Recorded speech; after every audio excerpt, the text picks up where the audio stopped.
Les Dufresne, vignerons de père en fils depuis le XIVe siècle. Ce n'est ni dans le Bordelais, ni en Bourgogne, mais à Argenteuil. Au pied des HLM, Jacques Dufresne continue de cultiver 2000 mètres carrés de vignes. La fin d'une tradition car son fils ne reprendra pas le vignoble.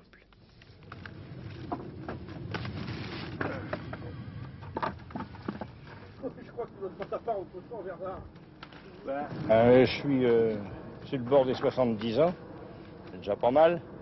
Bon, on descend d'une famille, depuis 1342, on monte notre arbre généalogique à Argenteuil, tous vignerons, jusqu'à... Mon père était encore presque exclusivement vigneron.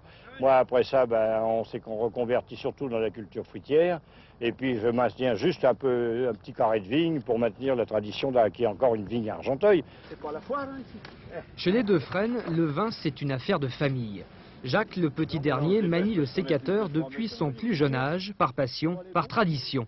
Et chaque automne, c'est le même cérémonial, la vendange avec les amis.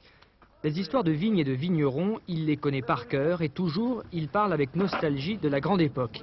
C'était vers 1800. Argenteuil était alors la première commune viticole de France, 1000 hectares de vignes, 5000 barriques de vin qui alimentaient les gosiers parisiens avant que ne survienne le déclin. Dès que le chemin de fer est arrivé, ils ont commencé à avoir des vins de la Loire, qui étaient souvent meilleurs que les nôtres, puis les vins de la vallée du Rhône, puis les vins du Midi sont arrivés. Et à ce moment-là, la vigne par ici est tombée en désuétude. On peut dire que jusqu'en 1960, la trentaine d'exploitants agricoles qu'il y avait encore sur Argenteuil faisaient leur vin. Et quand est arrivée la grande urbanisation, alors là, les vignes sont disparues, les gens n'ont pas replanté.